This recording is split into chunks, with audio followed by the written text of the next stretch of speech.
So basically the whole state of Oregon is on fire right now. We're super hot conditions, super windy, and a dry lightning storm came through, and pretty much every direction you look there are some big fires going, including one that just started out to the east of us today. From the time it was spotted to the time it hit 500 acres, just under an hour. So it has taken off fast and running over a lot of the lines that they're building and stuff. We just got called because one of the fire trucks that's on that fire broke down out there.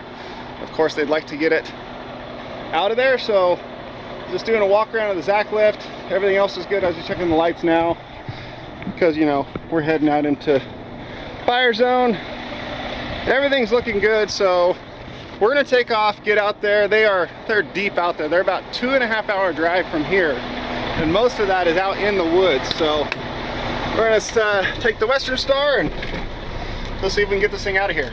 All right, we are on the way. You can see it is smoky over in that direction there that we're going. But first up, we're gonna stop and get some fuel at the fuel station. It's right on the way. I've got half a tank of diesel and half on the DEF fluid as well, which is enough to get where we need to go and back. But we're gonna stop and fill up anyway, because when you're in a dynamic situation like a fire, especially heading hours out into the woods, I want to have full tanks, because there's no guarantee that you're going to be able to come back out the same way that you went in. And if we have to loop way out around out to the east and stuff, I want all the fuel I can get. And then for food and stuff, my wife is amazing, packed me lunch and drinks and snacks and all kinds of stuff, so I'm good on all that. So we're going to stop and get fuel. It's an extra 10 minutes, but it could save us a whole lot of trouble in the end. So we'll do that and then head into the mountains. There's one of the big tankers flying over right now back to the airport to reload. We're here getting fuel. And over here I got a helicopter coming back into land. That's the Prineville Airport right over here. It's a much smaller one. So helicopters and small planes can land here. The big tankers are having to go off to Redmond. Okay, we got fuel, we got DEF. Over there, there's looks like 3 or 4 of the single engine air tankers and a couple helicopters over there. They might all be parking for the evening. It is almost 8 o'clock in the evening, so it's gonna get dark long before we get to where this truck's at. Yeah, smoky as it is, and then come in the evening, those guys might be done. So we're about 2-ish hours away from where these guys are. It's almost 8 o'clock, so we're gonna be pushing 10 o'clock at night by the time we get there. This view here at Prineville is normally such a nice view as you drop down into it. Not today. Okay, we're well out east of Prineville now, headed up into the Ochico Mountains. And from my understanding, this truck that we're going to get is not in any like immediate danger of getting burned over, getting burned up by the fire. I don't think there's any fire in the area it's at. There's a big one off to our left, the one that took off earlier this afternoon. But these guys are up here to the right. I don't think it's in any danger from my understanding of it, but things change at any time, especially with all these lightning fires that are popping up, because lightning strikes, there was thousands of lightning strikes out here, and a lightning strike can sit and smolder for days or weeks even, until the combination of the wind and the fuels meet up just right, and then it can just take off. And for example, that fire over here that took off this afternoon, that was a lightning strike most likely that sat and smoldered for 3 days, and then when it hit and took off, it went to 500 acres in an hour, and probably over 1,000 by now. So even though this truck's not in any like immediate danger, again from what I was told by dispatch, still best not to leave things in the woods too awful long in these situations. Quick edit from the future. When I said that, we all thought that truck was in a perfectly safe place in no danger of the fire being anywhere near it. But the next day, all the conditions changed, all the winds shifted, the fire took off in a completely new direction, and the area this truck is sitting where you're about to see me hook it up, all got completely burned over and is gone. So it is a very good thing we got that thing out of there when we did. And also, as I'm looking through the camera, I'm realizing it is doing a really good job of hiding how bad the smoke is in every direction. In person, it is so thick you can see it just going through the trucks and through the trees. I mean, that's the sun blocked out right there. We have fires in every direction all around us, and it is getting really, really bad around here. Oh, and also for those wondering, the snowcat that I hauled out of the woods to try to get it out ahead of that fire never made it to the cat shed up there where they keep the cat at the snow park. It was stopped down below that, down the mountain, which is, like I said, that was best case scenario, was we did all of that for nothing. And so far, that's exactly what it ended up being. The cat shed in that whole area, fire never got to it. It was stopped well ahead of time, but now the cat is safe and sound down in the valley, and it'll probably stay there till most of fire season is over before it gets hauled back up the mountain, just in case. But you gotta say, this is one just absolutely beautiful, like canyon valley out here. I love driving through this area. It's just so nice and it's peaceful out here.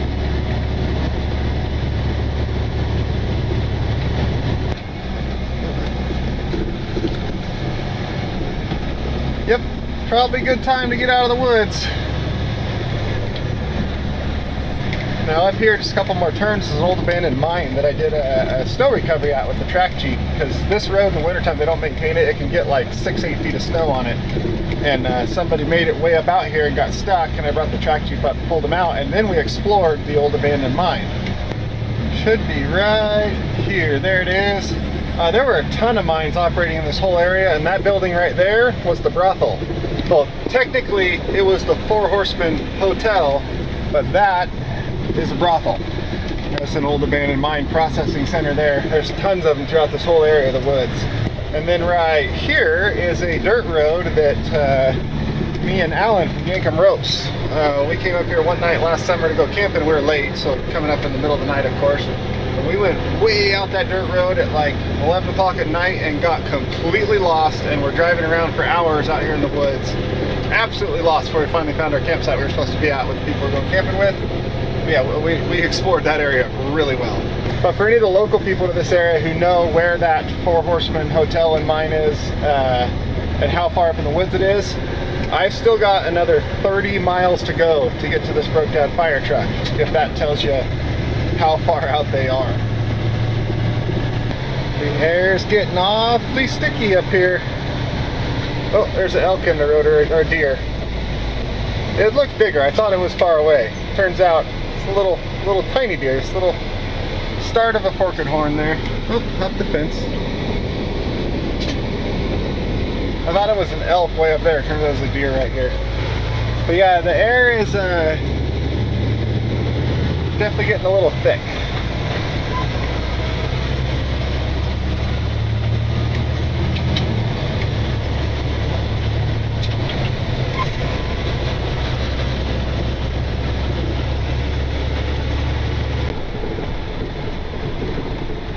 Out of the road.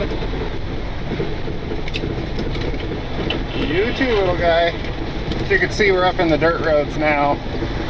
Well past the pavement. I think we might get into some pavement on the other side. Hey, no, left turn, bro. That's not what you're supposed to do. Oh, rough roads. Okay, go. Go. I'm gonna go this way, over here. You go that way. Thank you.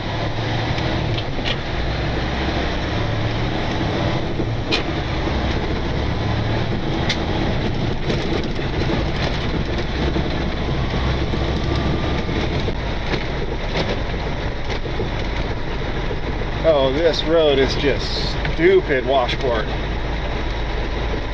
I'm not thrilled about this. I try to keep this truck specifically off of this type of super washboard stuff. It's got so many sensors and all the stuff in it, being this brand new emissions truck, that I really just don't want to shake all that stuff to pieces. The rollback I'm not quite so worried about, because it's more old school, like not mechanical motor, it's electronic motor, but it doesn't have all that extra generation of sensors and stuff on it to worry about like this one does. Not super thrilled about this road at the moment.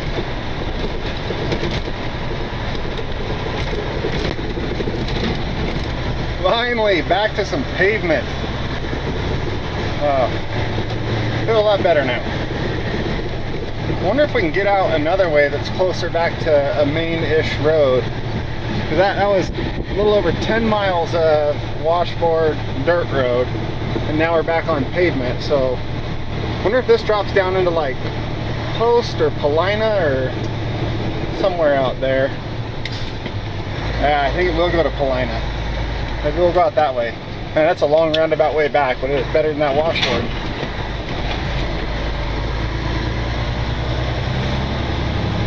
Okay, we're a few miles down the road here. We should be getting close. According to the pin drop, just a couple more turns up here, and they should be right around here somewhere.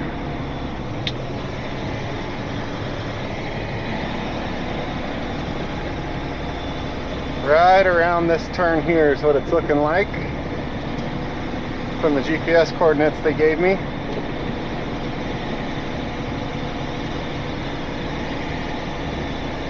Oh, I see lights. Yeah, they're like dead on their coordinates.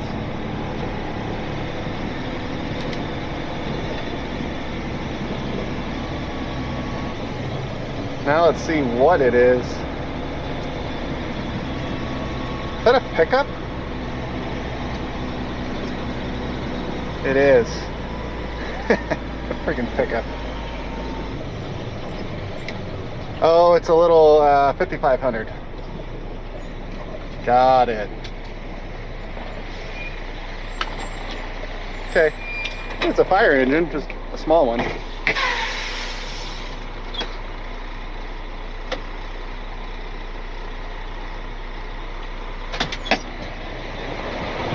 How you doing? How's it going? Good. So what went wrong with it? Fan caught the fan shroud. Okay. Radiator. Nothing with either of the axles? No. Okay. Perfect. Blew the radiator up. Okay. Closed a few holes in it. Supposed to do that. Yeah, that'll happen. It's not like it's been hot out or anything. Where the hell? Flashlight somewhere. I use my phone. Alright.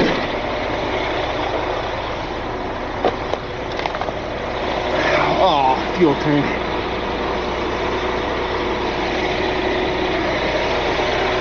Wow, this sucks.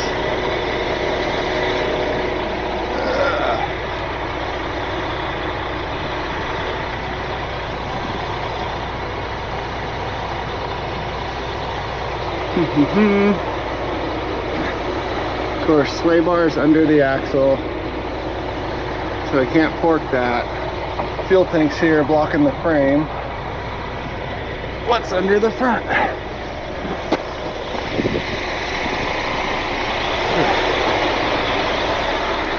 If I'd have known it was this, I'd have brought the rollback and made this really easy.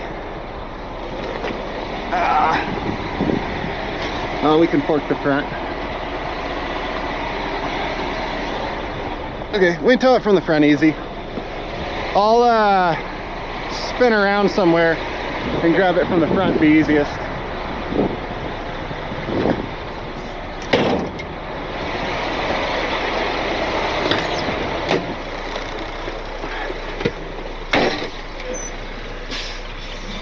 Surprisingly, the front axle doesn't have 4 billion pounds of bullshit blocking it from being forked like normally. On the Fords, it's almost impossible to fork the front axle like correctly. It's kind of the opposite. Usually those are the easy ones to get from the back. All right, I'm gonna go turn around, then you'll be back. Okay, we're turning around, headed back up. To clarify, dispatch didn't know exactly what size the truck it was. First they told me it was a Ram 1500, then they said no, it's a fire engine. They said type 3, which is much bigger than that. That's like type, oh man, it's been a while since I've done like firework. I think type 6. I used to do like contractor work for CAL FIRE with water trucks and dozers and stuff like that.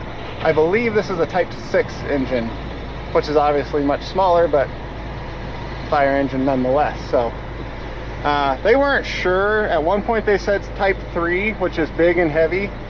So since they weren't sure, I brought the Zacklift because, I mean, to put it simply, Zacklift don't care. So only problem is I don't have wheel grids, so it is kind of a pain to fork some things with the Zacklift. I need to get some wheel grids for it, like what the rollback has.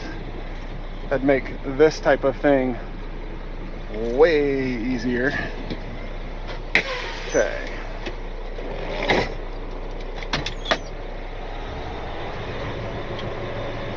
All right.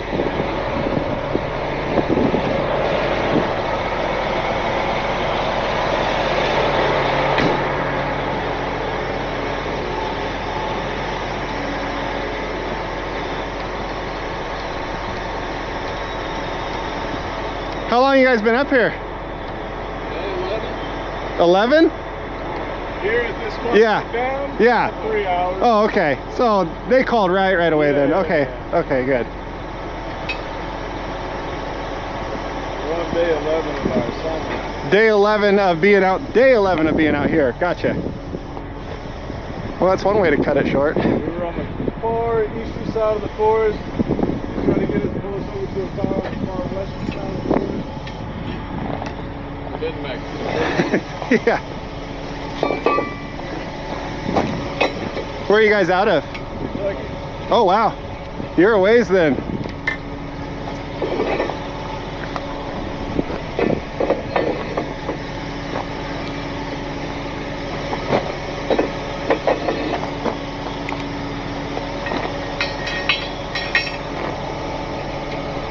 Anybody give you an idea where to take it? No, they don't know. They just picked a random shop in Prineville because it was an auto shop in Prineville. So, but they said that they're not sure if that's where they're going to want it or if that's who can do it or nothing. They just picked the name to pick a name, basically. Let me see if these will fit.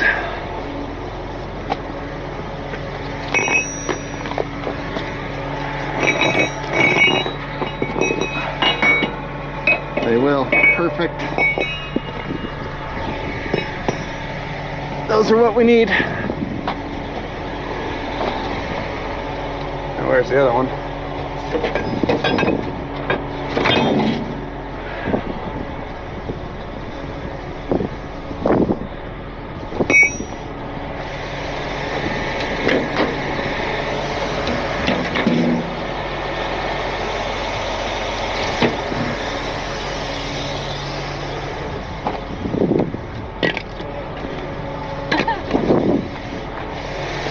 We're gonna have to lift and block it to get under that axle since it's got those tiny little tires on it. Well, compared to like semi tires.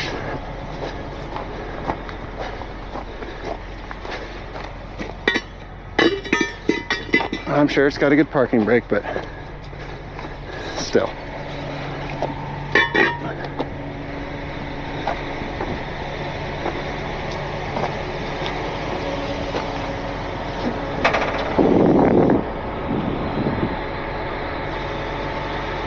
I'm gonna have to pick it up and set it on those blocks to have enough height to get those forks under the axle.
Might actually have to stand these up.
gonna make really sure there's nothing on the backside.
Every freaking time I forget to grab these.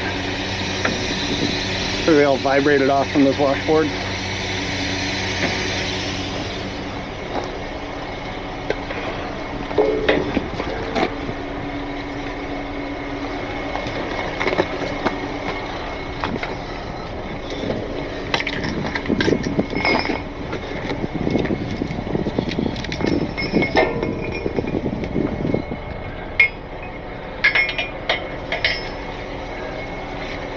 Ooh.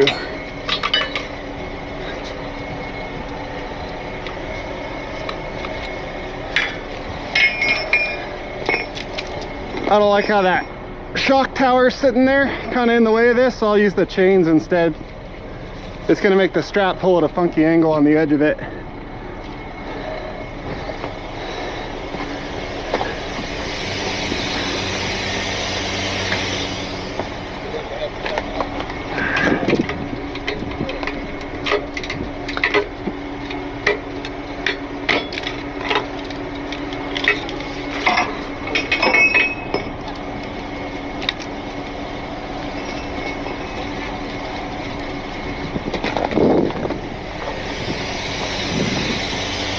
Yeah, I'd make it pull like around the corner, and I don't want to do that.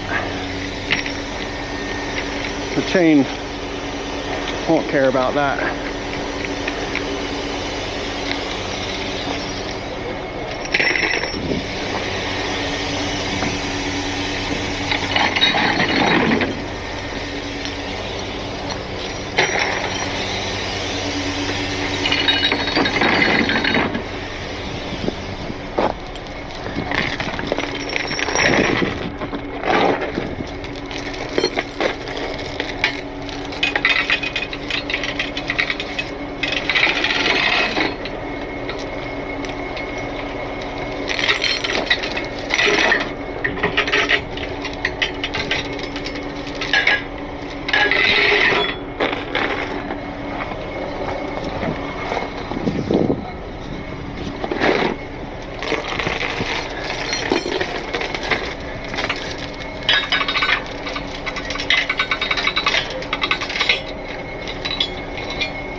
See how it chokes the axle to a choker, comes through the receiver around this rounded surface and back up there. So you tighten it, it just cinches all this together. I love these receivers.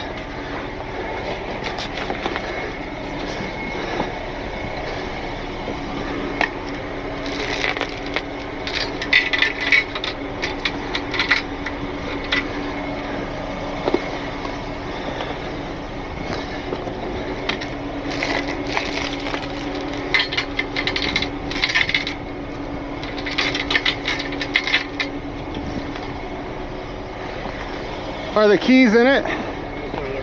Want to put it into neutral, and then I got to pull the drive shaft out of it. So neutral will take the pressure off of it though.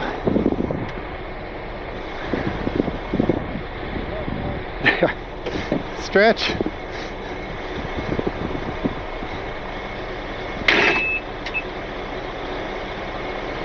Perfect, that works. Just leave it in neutral for now.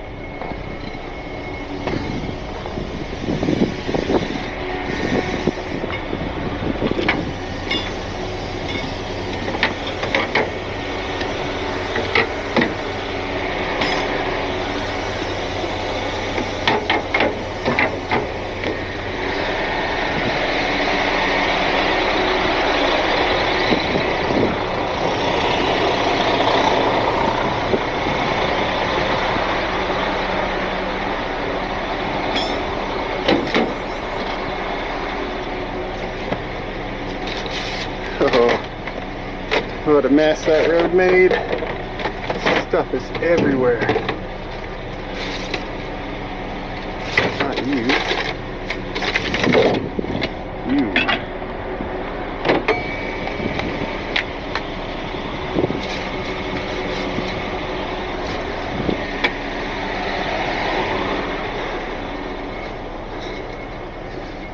Okay, you could hop out and just leave it in neutral.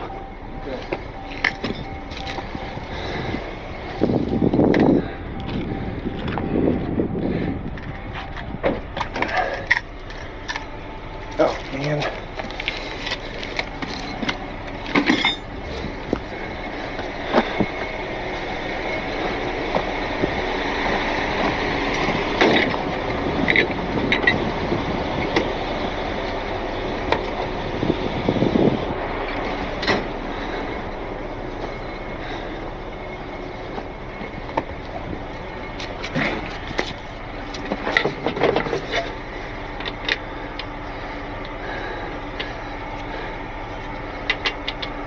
Bigger.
I have everything in this bag to pull a truck's drive shaft, but it uses different bolts, so now it's like standard stuff.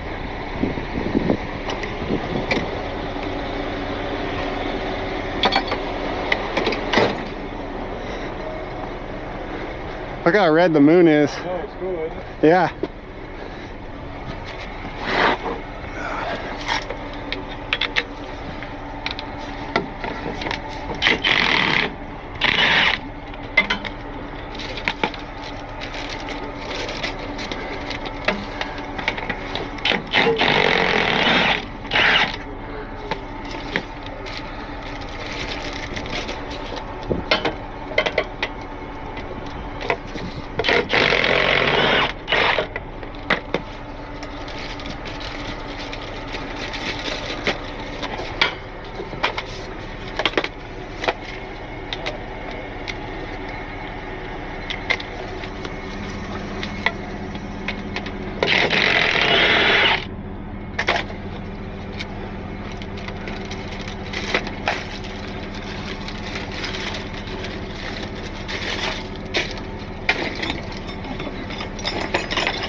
Those driveline bolts are right there on the floorboard.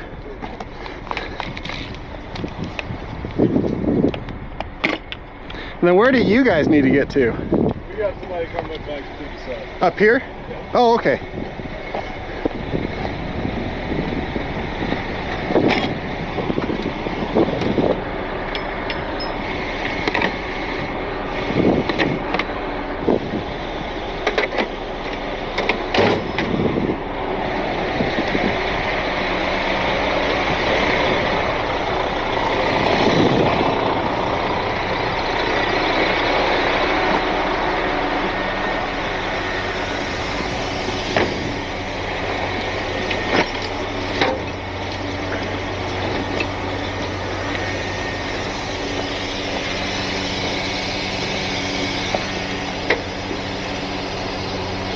Want to release the parking brake?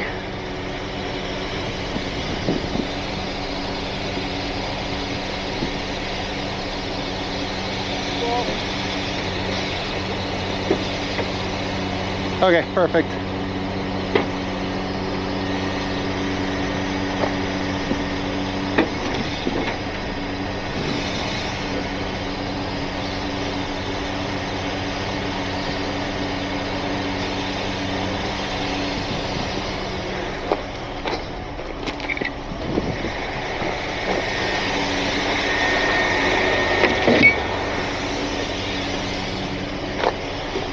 Oh, thank you. That's exactly what I was coming for.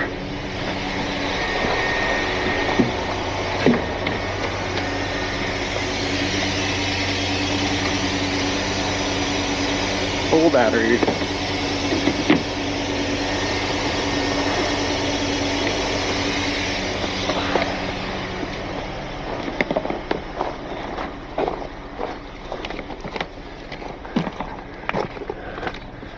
Now, what do we have?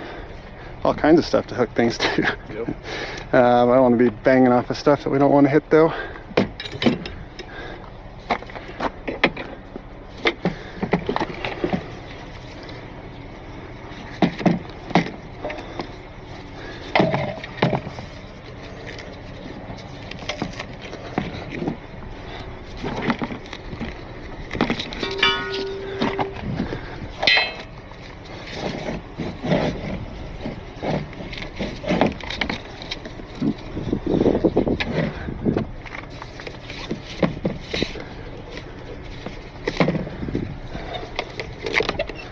That's the just in case one. Okay, throw some safety chains on it and it's good to go.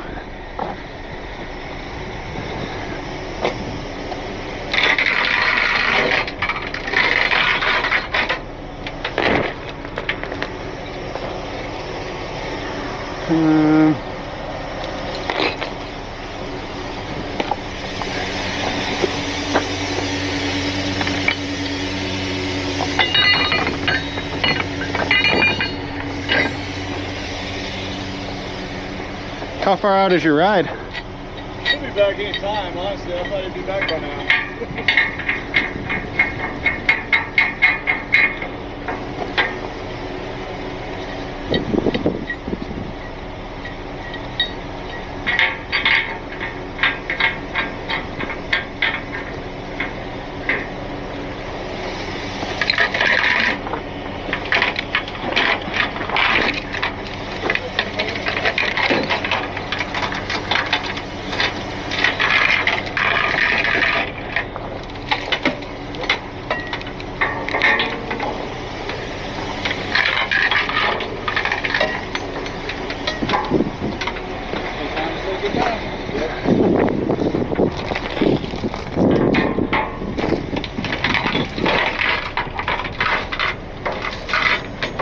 Okay, I'll take those.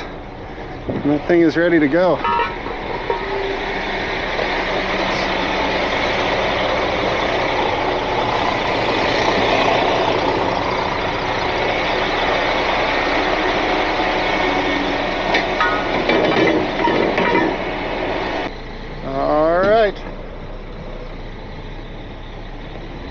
We're rolling and it's coming with us, so I'm gonna go.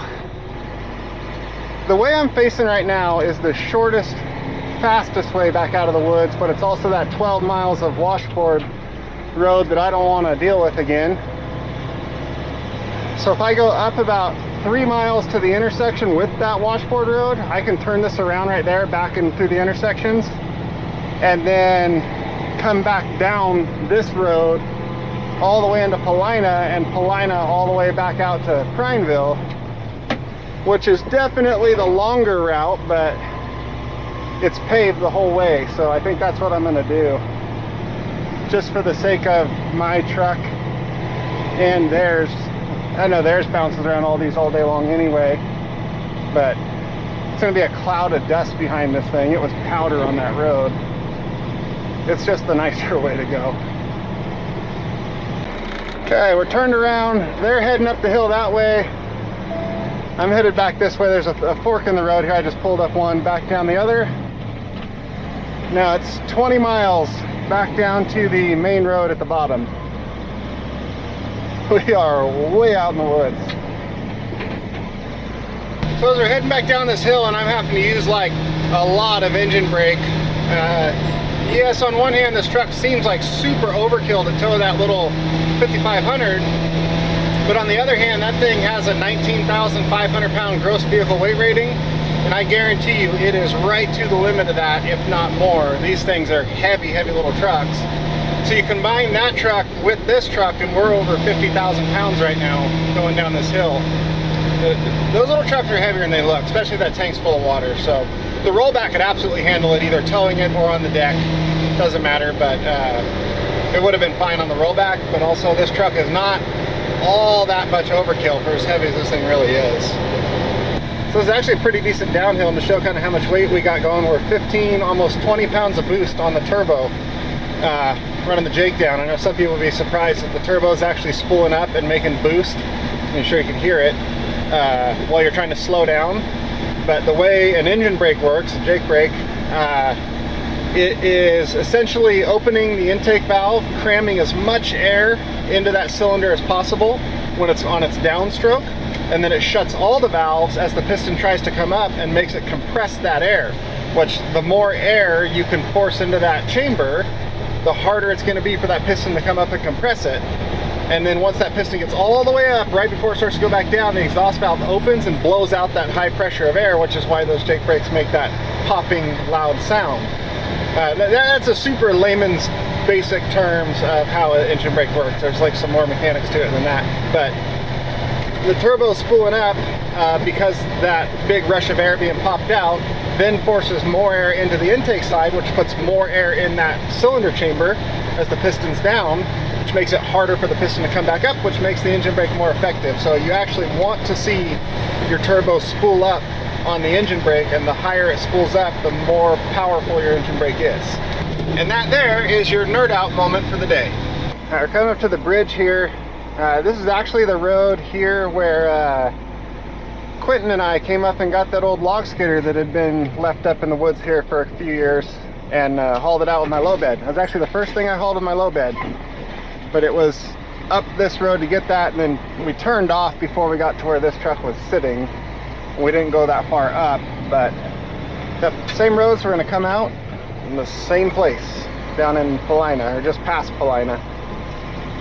We come up here, and there's gonna be an intersection to the right, and then it's gonna take us all the way out this canyon to the well, highway. It's called, it's just a 2-lane windy road, but it's called a highway. And then back into Prineville. 67 miles to Prineville.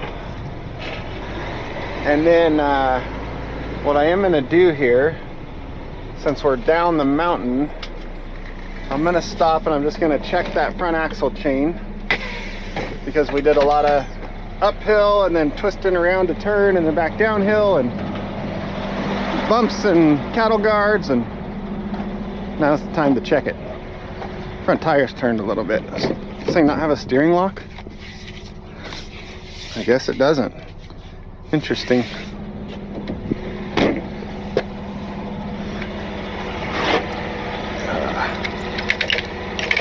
Oh, just barely loosened up at all. It just needs to be on the snug side, even if it's loose. As long as it's not so loose that that axle tube can bounce up 4 or 5 inches to clear the top of those forks, it's tight enough to hold it in there. So even if that thing had a lot of slack in it, it wouldn't matter.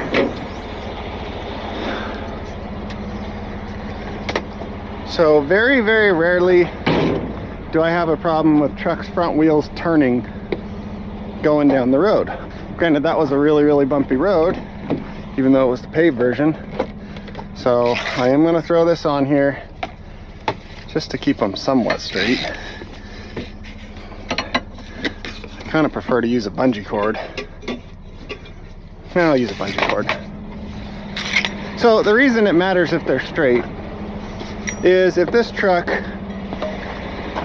were to fall off of those forks. I have safety chains, and that's what they're for. But if it were to fall off those forks and the wheels are turned, it's going to hit the ground and take off, and that's not ideal. There are guys who say you should ratchet strap them straight like I was about to do, but I really don't agree with that and don't like to do that. Because okay, we're back rolling again. I don't know how much of that you caught because my little camera here battery died right in the middle of me saying that. Man, I cannot shift. I love these little Insta360 hat clip cameras, but the battery life is super short, but that's to be expected when the camera is smaller than your thumb.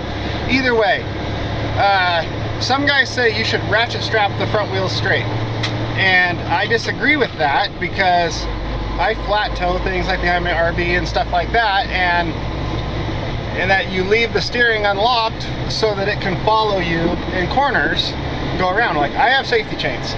If it comes off, and granted, the guy I was having this debate with, the last guy I had this debate with, he's from the Central Valley, California. Lots of straight roads, so ratchet strapping them straight makes sense. You want it to stay straight when it comes off, but I am not in that situation.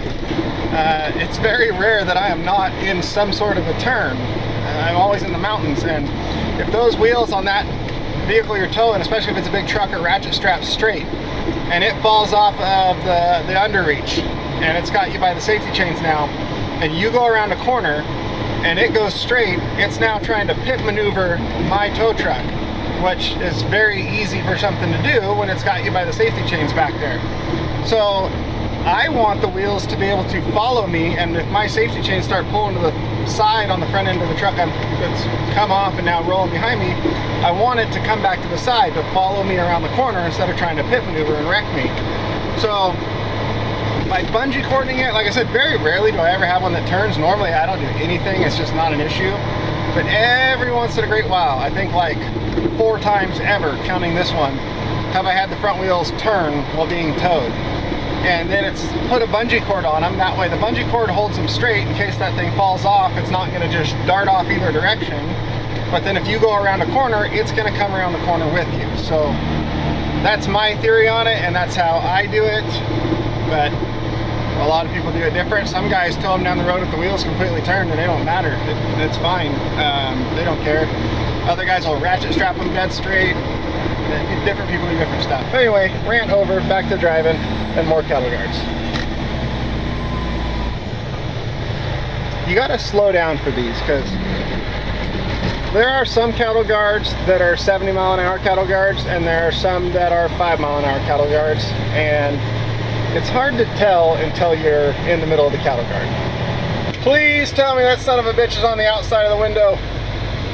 Oh, you can't even see, but it's big. Okay, it's outside. Holy crap, that scared me.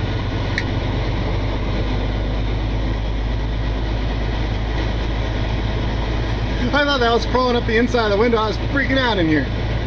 Oh, by the way, this is the highway I was talking about. So we are now on Highway 380. Man.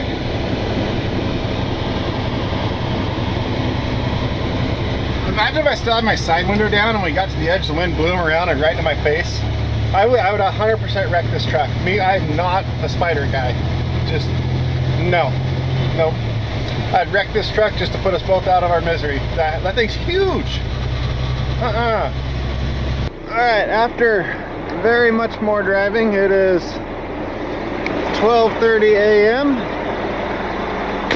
and we are here, and I didn't turn on all my lights. Utility lights, yeah. There we go. Alright, this is where we're going to drop this thing. It was like weird driving because it seemed so foggy, but it was all just smoke through that whole canyon all the way back here into Prineville. And there was at least a dozen rattlesnakes on the road because it's 12:30 in the morning. It's still 82 degrees outside. It was 103 today, so the road was very hot. And then once the sun went down and the temperature started to come down with it, all the rattlesnakes come out and lay on the road because it's still warm. And that road out there has like 3 cars go down it throughout the whole night, so not much traffic. So there's probably a dozen rattlesnakes just laying in the road because it was still warm from the sun for the hot day.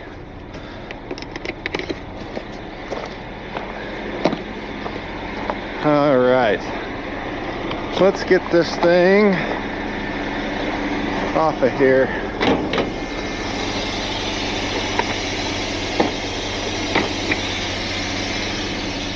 I guess I pop these first.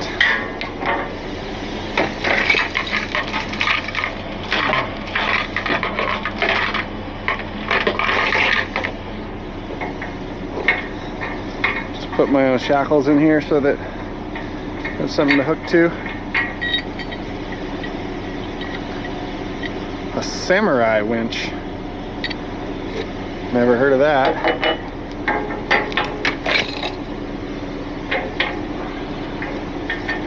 This out of here.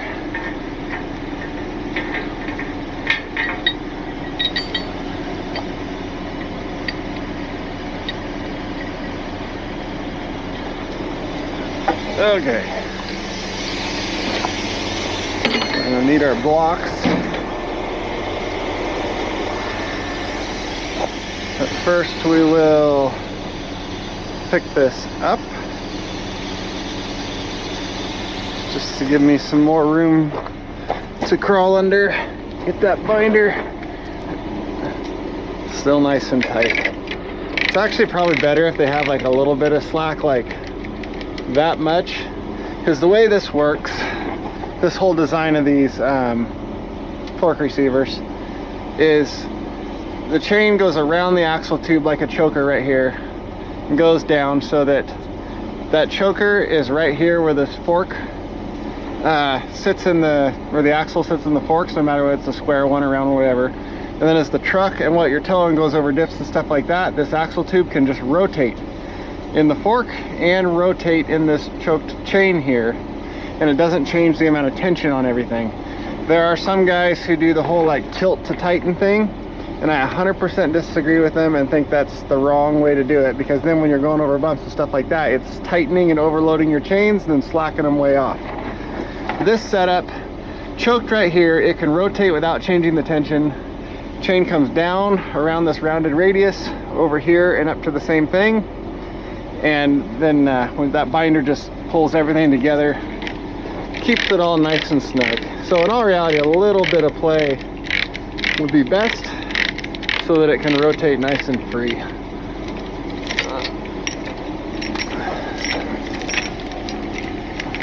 I've thought about, like, kind of my thought with this setup, but I haven't ever done it. Like, in theory it should work, but you don't really even need a binder. So look at this. chain goes through there, bring it tight, and put it right there, and then just the rest goes in here. And now, in all reality, that should be good enough. But like, it can't go side to side, and it can't go up high enough to get out of these forks before this pulls tight, and you've got it.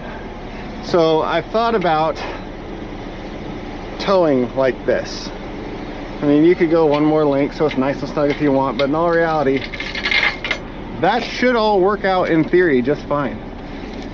Like, I've towed plenty of times with that much slack in the binder, and it's no issue at all.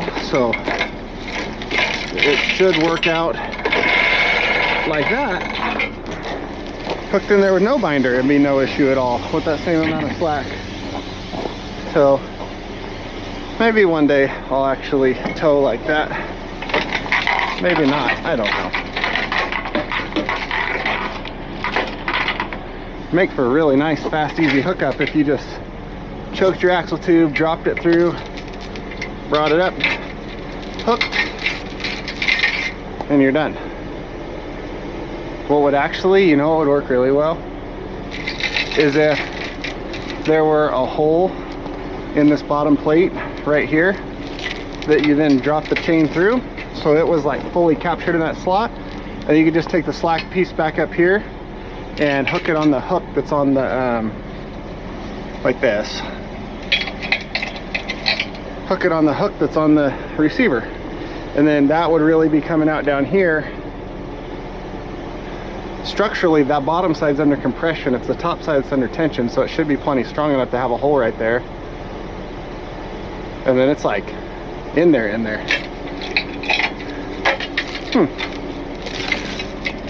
Might have to get fancy with a hole saw. I should probably like talk to Zacklift and see what they think about cutting holes in their underreach heads before I go doing like structural stuff like that though. But it sounds good in theory. Okay.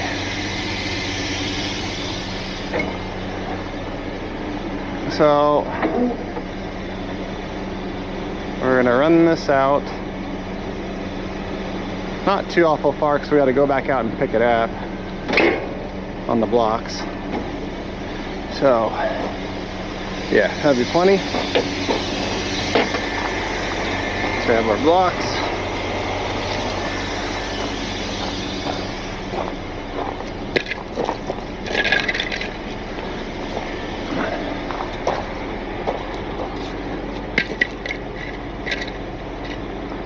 Now we will set our parking brake after we get our bungee cord back.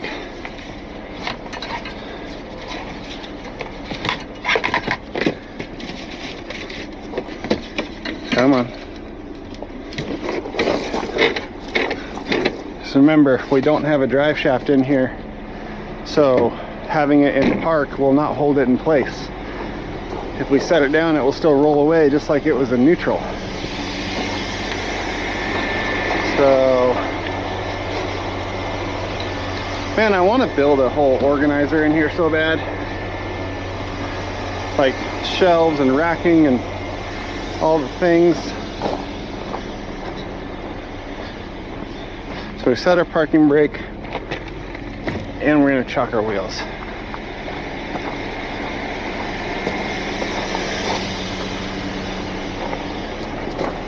Now we're going to set this guy down.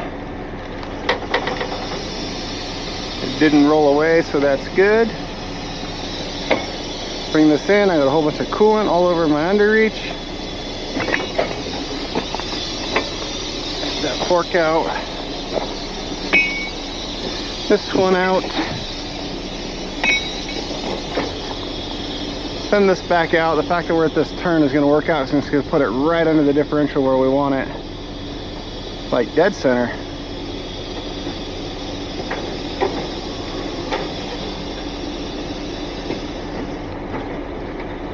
And up it goes. high enough to get off the blocks.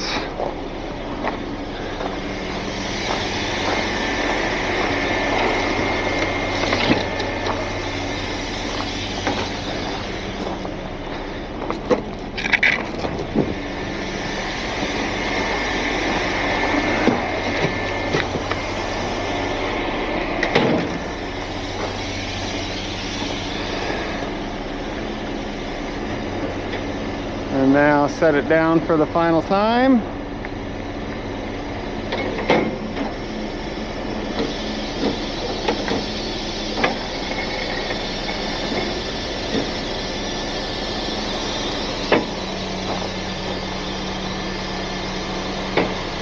I'll have to pull forward to raise it up so I didn't go out very far.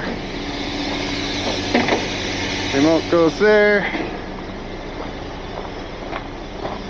Hey, they got their own wheel chocks. We'll use these.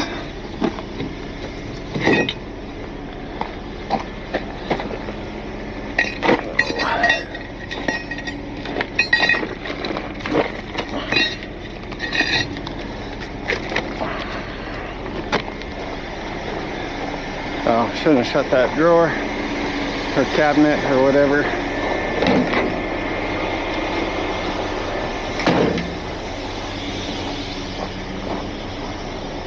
So I put that one in front of the wheel, put this one behind the wheel.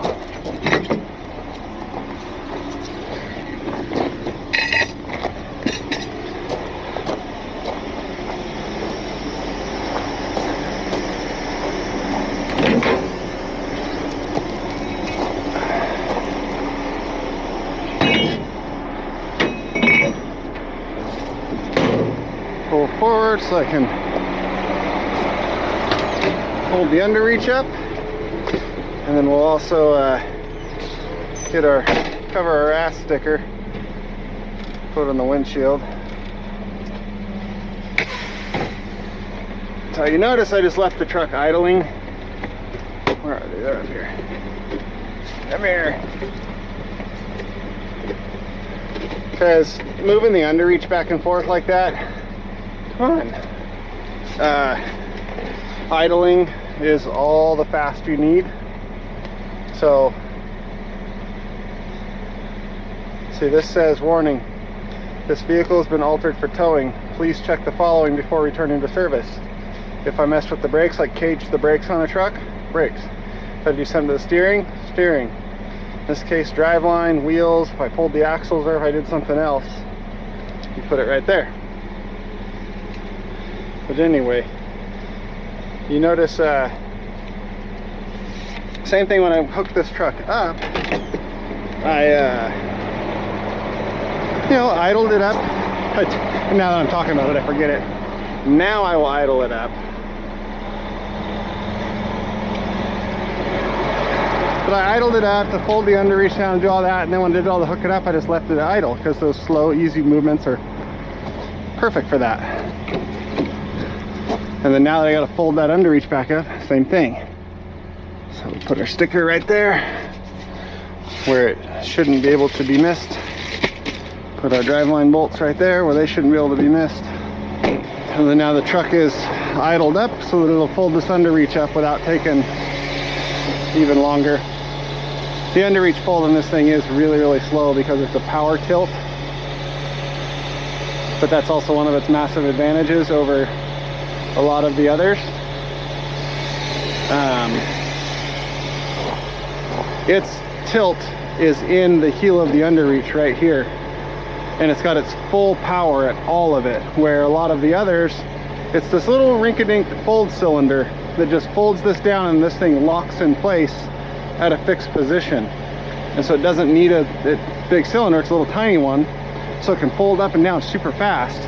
And instead of being hinged, well, it has the hinge right here for the fold, but it also has a big hinge right here, and then they'll have a cylinder in here that does the tilt by kicking the whole down tube out and in, and then this thing in the fixed position rocks with it.